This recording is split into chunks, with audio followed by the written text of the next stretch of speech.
Bienvenidos a El Container, un espacio donde analizamos el comercio internacional y la realidad aduanera con una mirada clara, profesional y directa. Mi nombre es Juan Bernardo Pereira Llanzante y en este episodio hablaremos sobre un tema crucial para la economía venezolana y el orden del comercio exterior. Este es el control aduanero y la lucha contra el fraude en Venezuela.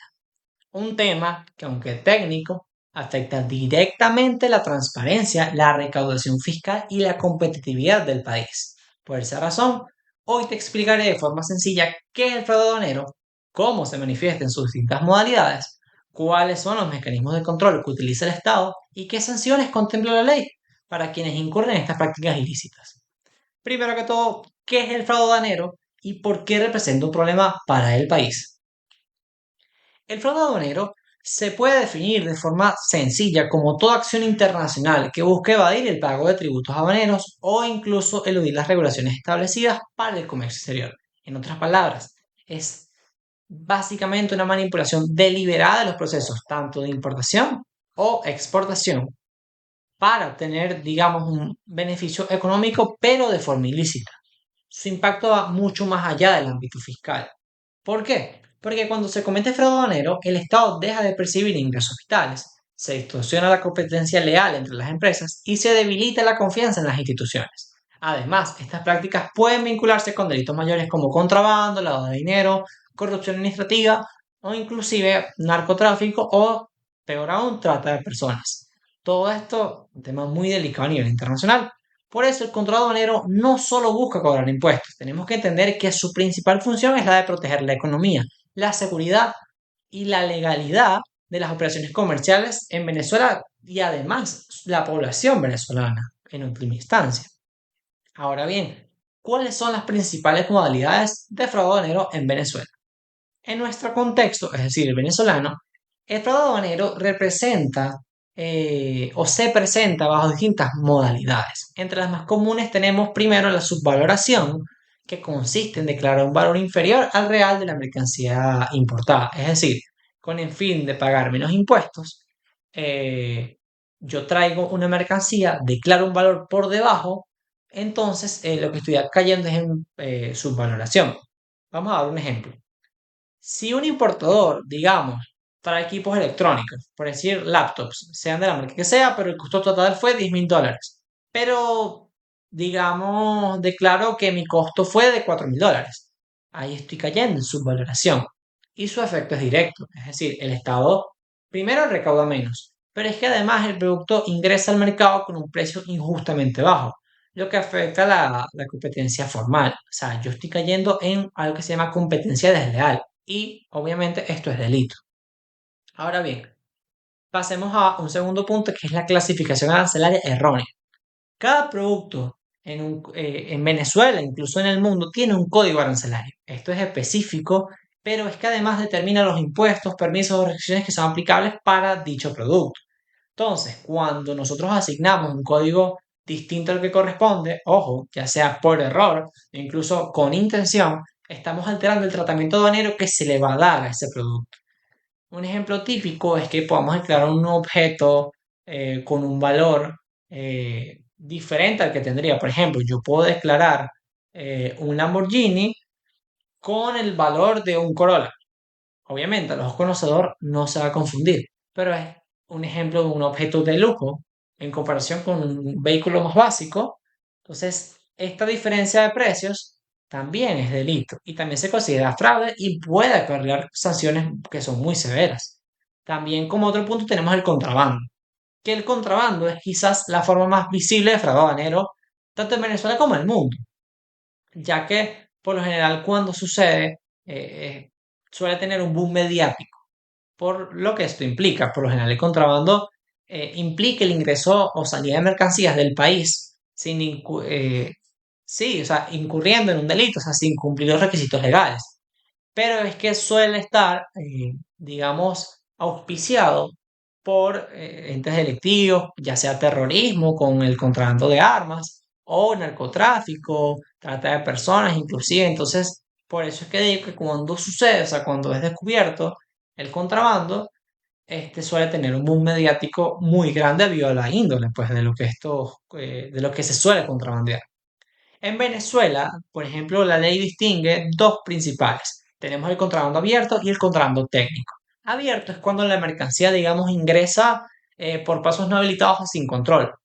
Por ejemplo, en vez de ingresar por la frontera entre Colombia y Venezuela, ingresa por trocha. Lo que uno llama trocha es que no ingresa por el puente o por las vías que hay, las vías oficiales, sino que crean una vía, lo que se llama camino verde, o sea, algo controlado por el narcotráfico, algo escondido, y simplemente lo pasan a sus anchas, cualquier cantidad de material, sea legal o ilegal, y además sin pasar por ningún tipo de aduana, sin tramitar. O sea, esto además de generar eh, pérdidas fiscales, por lo general se suele asociar, como bien dije, a redes delictivas organizadas, ya sean grupos terroristas o cárteles de narcotráfico, cárteles de trata de personas, hay de todo un poco.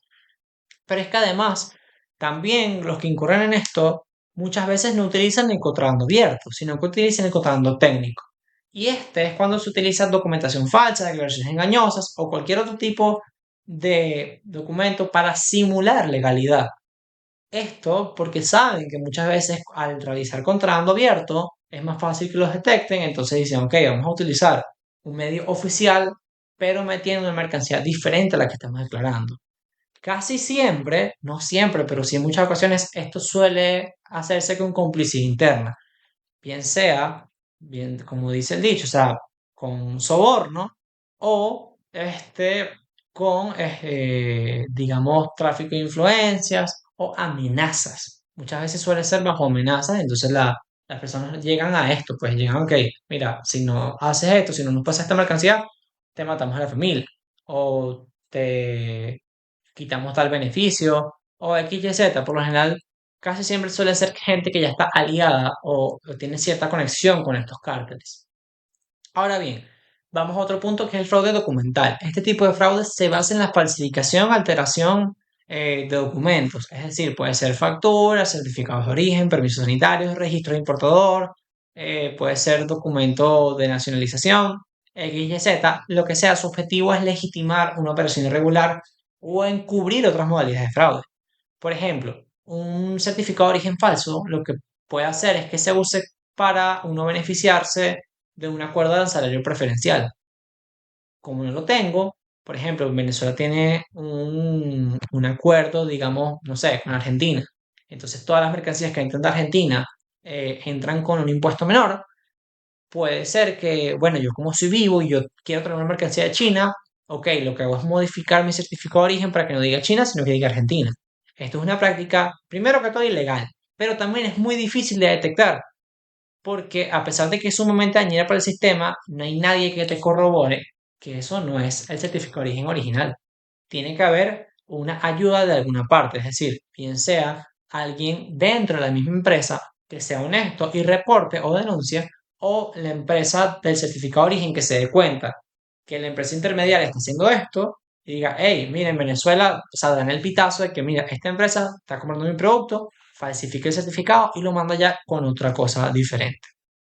Pero como bien digo, en la práctica esto es muy difícil que lo detecten si no hay una cooperación de las partes. Ahora pasemos a los sistemas y procesos administrativos de control en Venezuela. Ya vimos las diferentes modalidades. Ante estas, el Estado venezolano, a través del CENIAT, que es el Servicio Nacional Integrado de Administración Aduanera y Tributaria, aplica diversos mecanismos. Estos son mecanismos de control en distintas etapas de este proceso aduanero, con la finalidad de evitar o mitigar que esto ocurra. Primero tenemos la fiscalización previa o aforo. Este es el primer nivel de control y se aplica, digamos, antes de autorizar el retiro de la mercancía. Este sistema funciona bajo un modelo de semáforo, básicamente porque es verde, amarillo y rojo. Y este clasifica las operaciones en estos tres canales. Está el canal verde, cuando no se requiere revisión física y el despacho es automático, es decir, sale una vez de puerto, apenas es aprobado. Está el canal amarillo, que implica una revisión documental un poco más detallada que la verde, pero también está el canal rojo, que conlleva la inspección física de la carga e incluso la inspección completa de toda. Esta clasificación determina o se determina según el perfil de riesgo del importador, el tipo de producto y su historial de cumplimiento. Dependiendo de la empresa, dependiendo del producto, suele tener un perfil u otro. Pero es que además hay un segundo factor, que es una contramedida, que es el factor de sorteo o de lotería, que te llega una notificación, eso es al azar, y te dicen, ok, tu carga, a pesar de que es verde, ahorita te la vamos a revisar porque cayó en el sorteo. Es un sistema automatizado que están aplicando en Venezuela y me parece extremadamente bien que lo hagan. Es una parte de modernizarse y meterle esas trabas para que las personas que contrabandean no puedan tan fácilmente desligarse de esto. Hay veces que han agarrado así containers con droga en otros puertos del mundo. Entonces, esto sí es, esta aleatoriedad evita que haya una corrupción interna, incluso por parte de la empresa o por parte del muelle. Ahora, también como otro punto tenemos el control recurrente y posterior. Es decir, el control no termina solo cuando la mercancía sale de la aduana. El SENIA también realiza, digamos, auditorías posteriores. Esto lo hacen para verificar que las operaciones se ajusten a la ley. Punto. Entonces, esto se conoce como control post-despacho, o entre uno de los tantos nombres que tiene, pero este es el más común. Y este control post-despacho permite detectar irregularidades que pusieron pasar inadvertidas o desapercibidas en un proceso inicial. O sea, esto combate la evasión fiscal, pero es que además combate el error humano. Muchas veces no es que una empresa se quiere saltar los controles, sino que simplemente se equivocaron porque y pasa, y ha pasado, y puede pasar que te equivoques y coloques un código arancelario, de repente era 8022.20.00.24 y colocaste un 23 al final en vez de 24. Cambiando un número, cambias el código y no te das cuenta en muchos casos. Entonces, esta segunda revisión busca eso. Y además tenemos el uso de la tecnología. Hoy en día el control aduanero se apoya en tecnología de inspección y análisis de riesgo, entre estas, por ejemplo, los rayos X que se utilizan en puertos y aeropuertos, los sistemas automatizados de gestión de riesgos, en este caso, por ejemplo, en Venezuela el sistema de lotería, y también, más reciente, el uso de inteligencia de análisis de datos, inteligencia artificial, que en Venezuela no se usa, pero esto en otros países sí se está usando y podemos detectar patrones irregulares en las declaraciones que nos puedan dar indicios de un fraude fiscal o de algún contrabando, o sea, sí ayuda realmente. Entonces, la interconexión entre estos sistemas y bases de datos también es otra medida que ahorita se está utilizando mucho. ¿Por qué? Porque de repente yo tengo una empresa que a nivel de Venezuela tiene un historial bellísimo, nunca ha incurrido en ninguna sanción ni ninguna mala praxis, digamos. O sea, en su operativo nunca han hecho algo indebido, nunca ha tenido nada que tú digas, ok, esto lo pone en rojo, no. Pero quizás cuando tenemos estos sistemas, por ejemplo, es como un sistema, digamos, como de búsqueda de personas por Interpol, pero en vez de ser por personas, es por empresas a nivel internacional. Entonces podemos detectar, ok, la empresa de Sutanito tiene dos reportes, ok, tiene un reporte de contrabando en Chile, ajá, tiene un reporte de contrabando en Brasil, pero tiene un reporte también de evasión de impuestos o tiene un reporte por incumplimiento del código arancelario en China. Ok, tú dices, hey, esto es una alerta roja, vamos a revisarla a ver qué conseguimos. Y a veces eso, esa comunicación entre diferentes agencias permite que se, digamos, se desmantelen operaciones de narcotráfico, operaciones de trata de personas y simplemente también empresas que caen en estos vacíos y buscan hacer provecho del fraude. Ahora bien, vamos a pasar al punto de sanciones en la legislación aduanera venezolana. Todo este marco de control básicamente se sustenta bajo la LOA, que la LOA no es más que la Ley Orgánica de Aduanas y su reglamento, y esto lo que hace es establecer las sanciones que son aplicables de acuerdo al nivel de delito en el que se esté incurriendo o de acuerdo a las diferentes infracciones, ¿ok? Entonces, dependiendo de la gravedad del hecho, estas sanciones pueden ir desde multas económicas, esto obviamente estas multas son proporcionales al valor que tenga la mercancía. Podemos caer en comiso, o sea, decomiso o confiscación de bienes involucrados, incluso la suspensión revocatoria de licencias, registros aduaneros, si se suelen hacer faltas de forma continua y en casos más graves están las penas privativas de libertad. O sea, es decir, que te metan preso a alguien o a algunas personas de la empresa. ¿Por qué? Porque una vez que se comprueben que son responsables de delitos de contrabando, fraude documental agravado, narcotráfico, trata de personas, si se les declara culpable en este ejemplo, ellos van a caer presos aunque estén representando una empresa, porque muchas veces suele pasar que personas, pues, aprovechándose de su posición en una empresa, buscan hacer negocios ilícitos a nivel personal. Obviamente esto después de una investigación, pero por ejemplo, la subvaloración o el uso de documentos falsos puede conllevar sanciones que superen el 200% del valor emitido. Muchas veces, como digo, esto requiere investigación, no siempre la sanción es para la empresa, sino que puede haber sanciones para personas específicas, porque sean los reales culpables del hecho.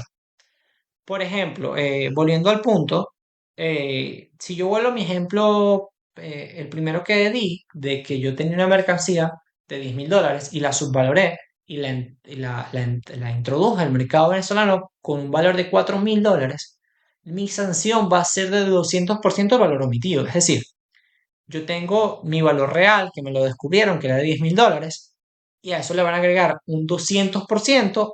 Ese va a ser el precio de la multa que yo debo pagar.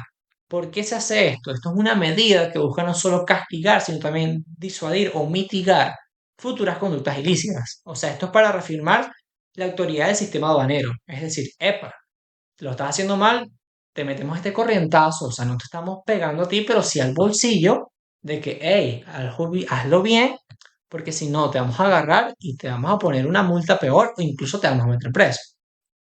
Porque es que, o sea, el fraude aduanero, por lo general, no es un simple error administrativo. En la gran mayoría de veces suele ser un problema estructural que afecta la equidad, afecta la recaudación, afecta la imagen del país con sus socios comerciales y por ende combatirlo requiere un equilibrio entre un control, o sea, que sea eficiente, requiere transparencia, pero también una colaboración mutua entre el sector público y el privado.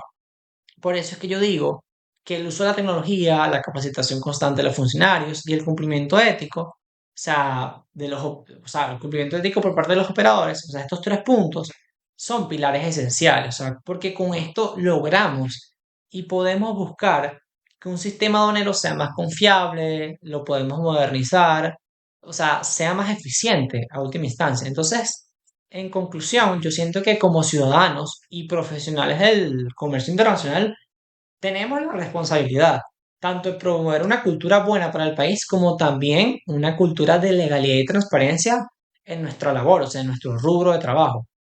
¿Por qué? Porque cada declaración correcta, cada procedimiento que cumplamos, o sea, cada cosa bien hecha contribuye a que construyamos no solo un mejor nombre para la empresa, sino un país más justo, más competitivo a nivel legal y más sostenible, porque evitamos así caer en faltas. Gracias por acompañarme en este episodio. Nos vemos en otra oportunidad.